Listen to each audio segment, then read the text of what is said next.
오늘 두 증인이라는 제목으로 함께 말씀을 생각할 텐데요. 오늘은 11장을 읽었습니다. 근데 지난 요한계시록 9장에서 우리는 그 마지막에 그 재앙과 심판에도 불구하고 도무지 회개하지 않는 사람들을 보는 것으로 9장에서 마무리를 했습니다. 그리고 10장에서 이제 하나님의 말씀을 먹어라라는 명령이 있었는데요.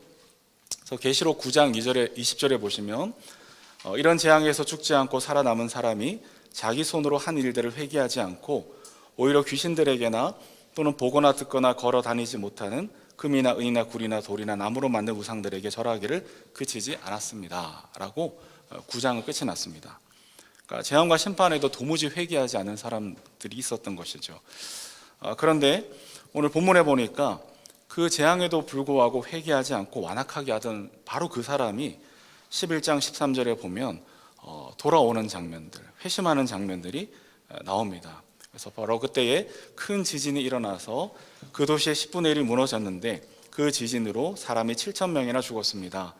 그리고 살아남은 사람은 두려움에 쌓여서 하늘에 계신 하나님께 영광을 돌렸습니다 라고 합니다. 그러니까 두려움에 쌓여서 하늘에 계신 하나님께 영광을 돌렸다. 이 표현은 의심할 여지 없이 그 회심과 회개의 행위를 잘 나타낸다라고 볼 수 있습니다. 여기에서 언급된 살아남은 사람은 계시록 9장 20절에서 언급된 살아남은 사람과 동일한 헬라어입니다. 그러니까 호이 로이포이라는 문구, 살아남은 사람이라는 문구인데요. 이 동일한 문구, 그 사람들을 사용해서 회개하기 전의 상태와 회개한 후의 상태에 대한 의도적인 대조를 보여주고 있습니다. 그러니까 회개하지 않던 사람들이 하늘에 계신 하나님께 영광을 돌리고 회개하는 장면을 극적으로 연출해주고 있는 것이죠. 재앙과 심판에도 불구하고 회개하지 않던 이들이 어떻게 해서 이렇게 극적으로 회심하는 변화가 일어나게 되었을까? 본문에 의하면 교회 공동체인 성도 때문에 회개하지 않던 사람이 회심을 하게 되었다는 것을 알 수 있습니다. 따라서 오늘 본문에 나타난 교회 공동체가 어떻게 사명을 감당했는지 살펴보고 세상 속에서 살아가는 우리의 본으로 삼고자 합니다. 본문에는 물론 교회라는 말은 나오지 않습니다. 대신에 성전과 두 증인이 교회를 상징하고 있는데요. 우선 성전에 대해서 살펴보면 요한복음 2장 21절에서는 예수님은 자신의 몸을 성전이라고 하셨습니다. 그러니까 부활하신 자신의 몸을 성전이라고 하신 적이 있는데요. 성전은 곧 교회다라는 개념이 바로 여기에서 출발을 합니다. 그러니까 부활하신 예수님의 몸은 성전인 것이죠. 그리고 교회는 예수님의 몸입니다. 따라서 주님의 몸된 교회는 하나님의 성전이 되는 것이죠. 네, 이해를 하시죠? 네, 요한은 이러한 사실을 본문에서도 그대로 적용하고 있습니다. 즉 그가 측량하는 하나님의 성전이란 교회 공동체인 성도를 가리키는 말입니다.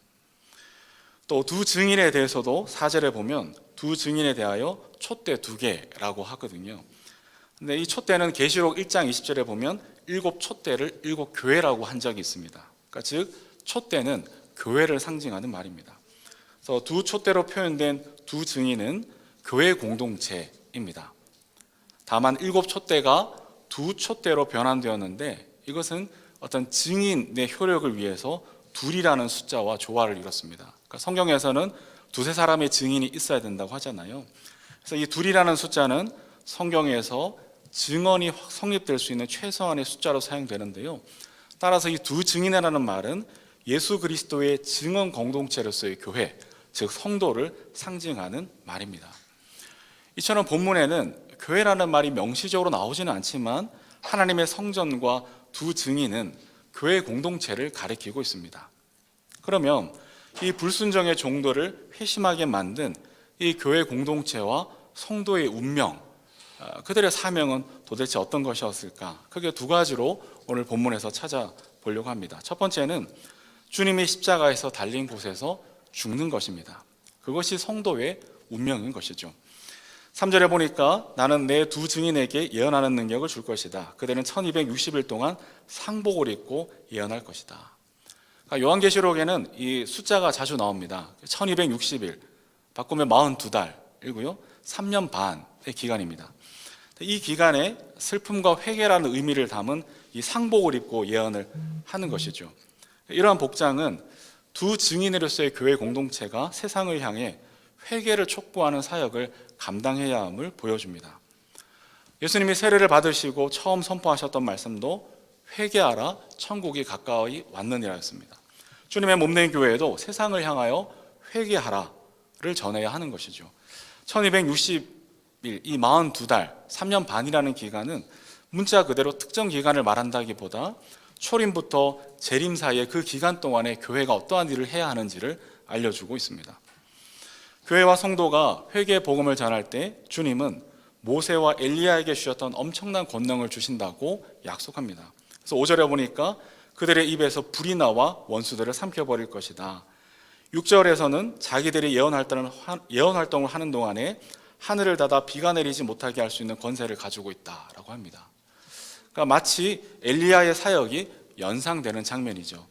그리고 6절에 보니까 물을 피로 변하게 하는 권세와 그들이 원하는 대로 몇 번이든지 어떤 재앙으로든지 땅을 칠 수 있는 권세를 가지고 있습니다. 그러니까 누구의 사역이 연상이 되시나요? 모세의 사역이 연상되는 장면입니다. 이처럼 요한은 모세와 엘리야가 가졌던 그 사역의 특징을 교회 공동체에게 부여하고 있는데요. 그 까닭은 모세와 엘리야처럼 세상 권력과 적대 관계 속에 있는 그 교회의 위치를 밝히려고 하는 의도입니다. 그러니까 모세는 애굽 왕 바로와 그의 술객들과 대치를 했고, 엘리야는 바알을 섬기는 아합 왕과 그의 부인 이세벨, 그녀의 바알 선지자들과 대치를 하는 것이 그들의 사역이었습니다. 마찬가지로 교회와 성도는 요한계시록에서 교회와 대립관계에 서 있는 이 사탄의 세력, 곧 짐승의 세력에 대항해서 꿋꿋하게 회개의 복음을 전해야 한다는 것을 의도하고 있습니다. 이처럼 회개의 복음을 교회가 전할 때 그 다음은 어떻게 될까요? 놀랍게도 교회 공동체인 성도는 죽임을 당합니다. 그래서 7절과 8절에 보면 아비소스, 무적행이라고 되어 있는 그곳에서 올라오는 짐승이 두 증인을 죽입니다. 여기서 짐승은 로마 제국의 네로 황제를 모델로 시작해서 끊임없이 로마 황제를 상징하는 표현입니다. 그래서 그들이 이 짐승으로부터 죽임을 당하는데 그들이 죽은 곳은 주님이 십자가에서 달리신 바로 그곳이라고 합니다. 그리고 그들의 시체를 사흘 반 동안이나 길거리에 내버려 두고 무덤에서 안장하지 않은 채 시체를 두고 기뻐하고 즐거워하고 서로 선물을 교환한다고 합니다. 그러니까 얼마나 미웠으면 사흘 반 동안이나 길거리에 시체를 방치해 두고 또 그것을 기뻐하고 즐거워하고 선물을 교환하게 될까? 이 교회 공동체인 성도가 이 짐승이 다스리는 세상 속에서 얼마나 미움을 당해야 하는지를 보여주는 적나라한 표현인 것 같습니다. 이들의 비참한 죽음을 보면서 예수님의 증언 공동체로서 회개의 복음을 전했을 뿐인데 상 받는 것은 고사하고 이처럼 비참하게 죽임을 당해야 하다니 한편으로는 하나님도 무심하다라는 생각이 들 수도 있을 것 같습니다. 그런데 바로 이것이 교회와 성도의 운명이라고 오늘 본문은 우리에게 가르쳐 주는 것이죠. 상복을 입고 회개의 복음을 전하다가 무적행에서 올라온 짐승에게 죽임을 당하는 것, 그것이 두 증인이 걸어가야 할 십자가의 길인 겁니다. 예수님이 이 땅에 오신 이유도 처음부터 죽으려고 오셨습니다. 그가 만일 죽지 않으려고 발버둥 쳤다면 부활도 없고 구원도 없었을 겁니다. 교회와 성도의 운명도 처음부터 주님의 발자취를 따라가는 것이겠죠. 성도가 죽지 않으려고 할 때 부활도 없고 구원도 없게 될 것입니다. 그러나 원수 마귀는 처음부터 우리를 속여왔습니다. 죽지 않을 것이라고 거짓말을 했습니다.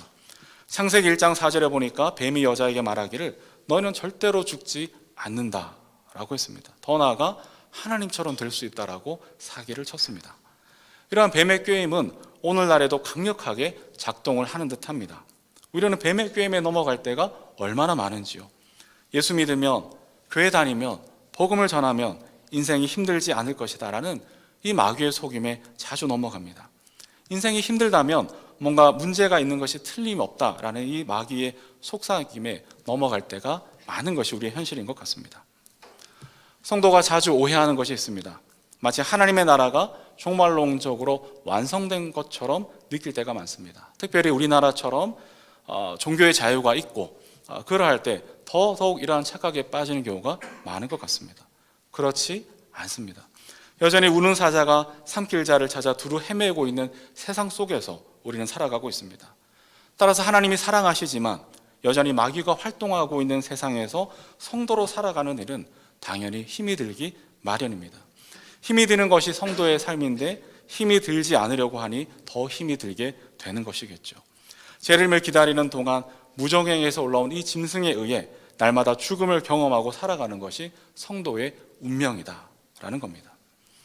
그런데 이처럼 성도가 자신의 운명으로서 십자가 죽음을 경험할 때 악한 사람들은 기뻐하고 즐거워하고 선물을 보내며 환호를 하지만, 그런데 성도가 바로 죽는 그 자리에서 놀라운 역설적 신비가 일어나는 것을 우리는 알 수 있습니다. 시편 116편 15절에 보니까 성도의 죽음을 하나님은 귀하게 보신다라고 했습니다. 사도행전에서도 보면 스데반 집사가 순교를 당하는 바로 그 자리에 핍박자 사울이 서 있었습니다. 스데반 집사가 순교를 당하는 그 죽음 속에서 핍박자 사울이 전도자 바울로 전환되는 극적인 사건을 성경은 증언하고 있습니다. 오늘 기도 중에도 언급해 주셨지만 우리 신흥 권사님 위해서 우리가 많이 기도하고 있습니다. 근데 그 얘기를 해보자면 앞으로는 또 투병 생활이 본격적으로 시작되면 이 리듬이 올랐다 내려왔다 할 것은 불보듯 뻔합니다. 이제부터가 시작이라는 것이죠. 그래서 기도가 어느 때보다 많이 필요한 것 같습니다. 특별히 가족 중에서 혼자 예수를 믿으시는 신흥 권사님에게 형제 자매들의 기도가 어느 때보다 필요한 것 같습니다. 그런데요, 그는 고통과 아픔을 예견하고 진단을 받았지만 이것을 통해 놀랍게도 가족들에게 변화가 일어나기 시작했습니다. 그러니까 처음에는 야, 너 뭐 예수 믿는 사람이 그래 이러던 형제 자매들도 요즘에는 가족들이 오히려 기도해야 된다라고 난리라고 합니다. 그러니까 조심스럽지만 이런 생각을 하게 되는 거죠. 너와 내 집이 구원을 얻으리라 하신 대로 이 구원의 문을 여는 자의 복을 권사님이 받으셨다면, 그래서 어쩌면 문을 여는 자의 복을 받음과 동시에 고난과 아픔이 있는 것도 아닐까, 그렇게 고난의 의미를 생각해 보게 됩니다.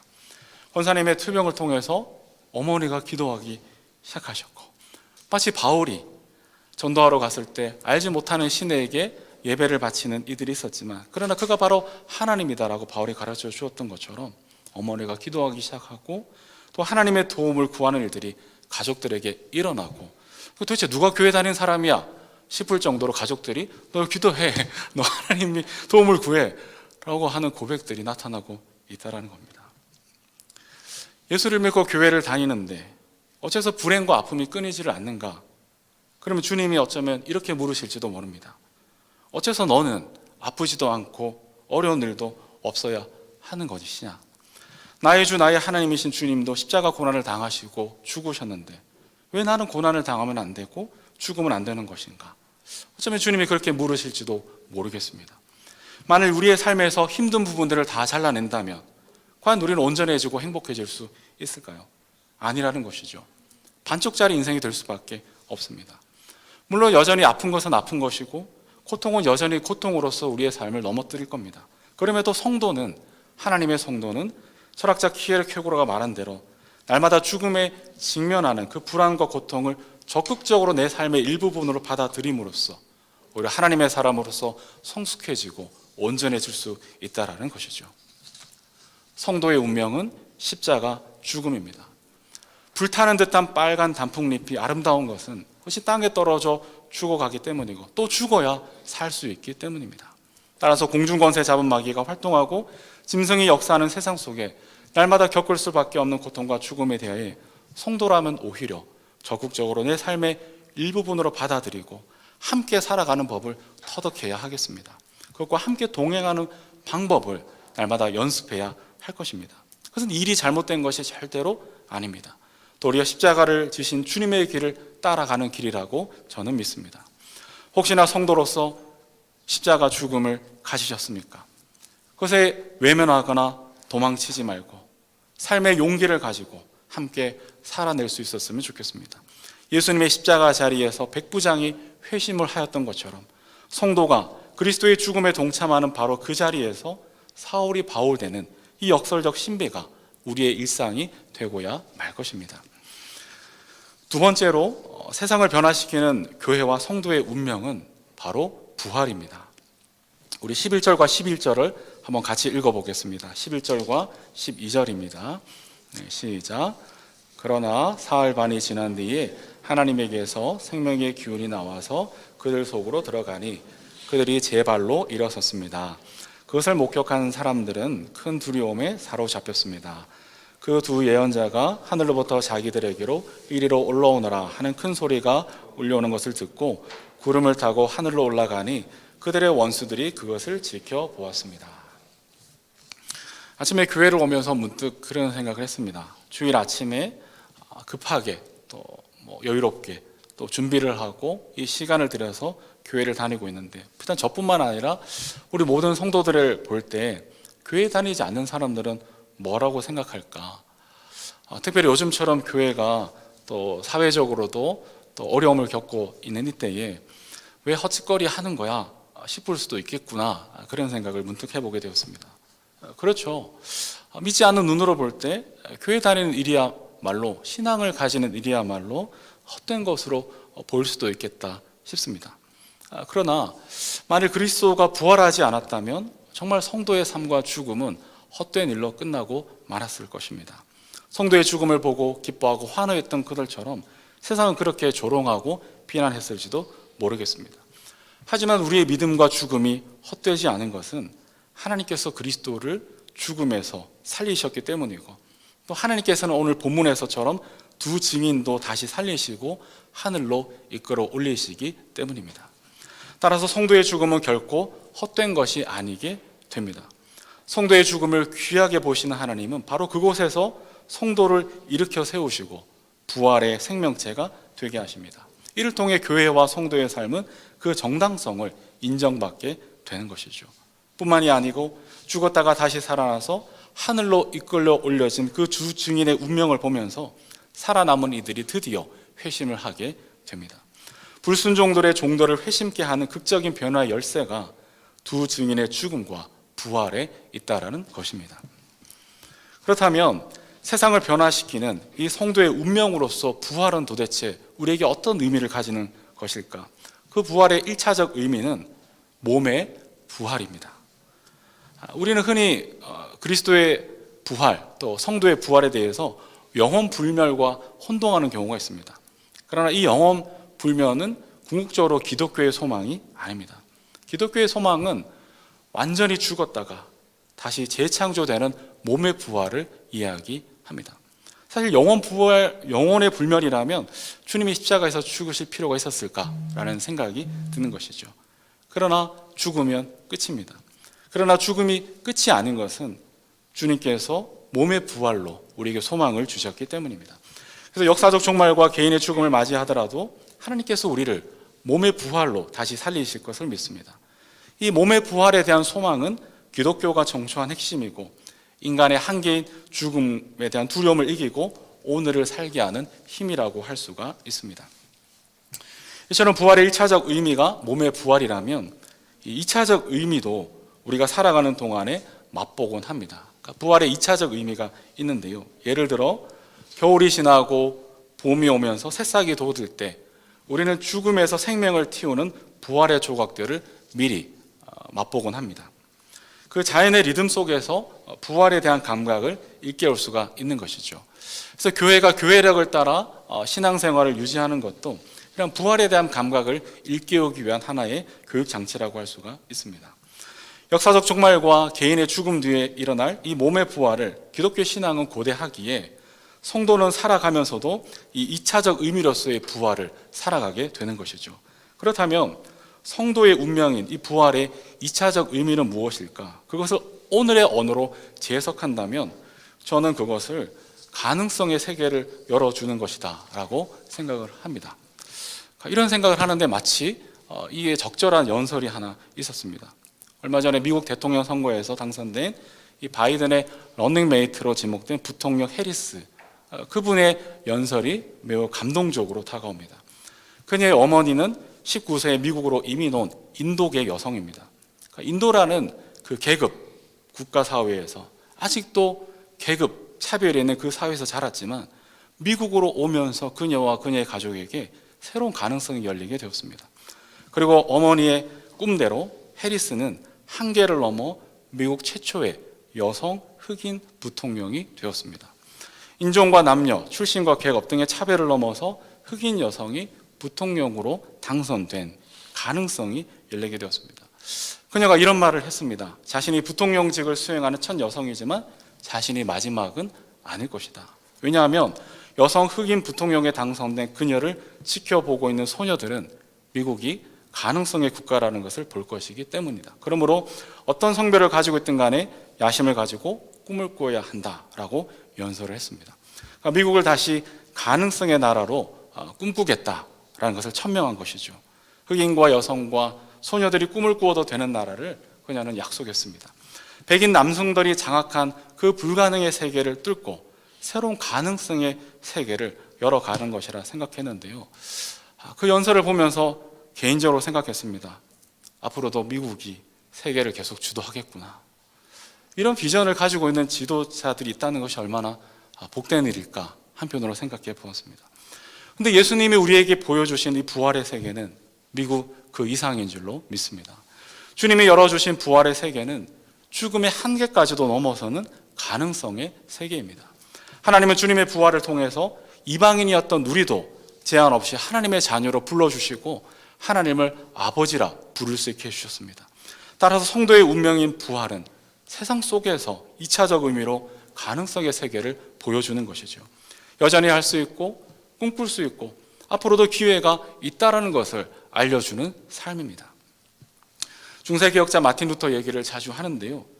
그는 중세 카톨릭 교회가 닫아놓은 세계를 부활의 세계, 가능성의 세계로 열어주었던 사람입니다. 그는 성경을 신약 성경 독일어로 번역했습니다. 이것은 단순히 책을 번역한 정도가 아닙니다. 부활의 세계를 열어준 사건입니다. 그동안 신부에게만 독점권이 있었던 성경 해석을 신자 개인에게 넘겨주었습니다. 누구나 만인 제사장으로서 성경을 읽고 해석하면서 단독자로서 하나님 앞에 설 수 있는 세계를 열어주었습니다. 또한 독일어는 너무 거칠어서 독일어는 너무 하찮은 언어여서 문학적 용어로는 적합하지 않다라는 편견을 괴테가 깰 수 있도록 독일어의 자리를 한 단계 올려준 사람이 마틴 루터의 신약 성경 번역입니다. 하나님이 심어놓은 우리의 세상은 어떠합니까? 반모섬에 갇힌 요한이 마주했던 이 짐승의 세계와 점점 별반 다르지 않아 보입니다. 점점 더 부와 권력의 대물림은 보편화되어 가고 있고 심지어 불법을 넘어 합법이 되어 가고 있습니다. 계급사회가 아닌데도 점점 계급사회가 되어가는 것 같습니다. 물도 공기도 땅도 모든 것이 하나님이 우리에게 주신 선물인데 하나님이 주신 자원을 일부 탐욕에 젖은 이들이 독점하고 불법을 동원해서라도 대물림하려고 합니다. 그 속에서 하나님의 형상된 자녀들은 점점 기회의 문이 닫히고 불가능의 세계를 맛보고 있습니다. 자신들은 전혀 다를 것이라고 호언장담하던 이들이 권력을 잡는 순간에는 오히려 적극적으로 사다리를 걷어차면서 자신들이 올랐던 그 사다리를 원천적으로 봉쇄하는 현상이 곳곳에서 일어나고 있습니다. 그러면 이러한 짐승이 판을 치는 세상과 대립을 이루어야 할 주님의 몸된 교회의 모습은 어떠할까? 교회는 분명히 세상 속에서 부활의 세계를 보여주었었습니다. 이방인이었던 우리가 제한 없이 하나님의 자녀가 된 것이 그렇습니다. 누구나 신분과 계급과 성별의 차별을 받지 않고 누구에게나 복음은 전해졌습니다. 초기 한국 교회사를 가만히 읽어보면 전체적인 복음화율은 낮았는데도 지식인 계층에서는 신자가 너무나 많았습니다. 그만큼 교회는 신분과 계급과 성별 등에 의해 원천적으로 기회가 차단되었던 이들에게 가능성의 세계를 열어주는 부활의 공동체였던 것이죠. 우리는 지금 어떻습니까?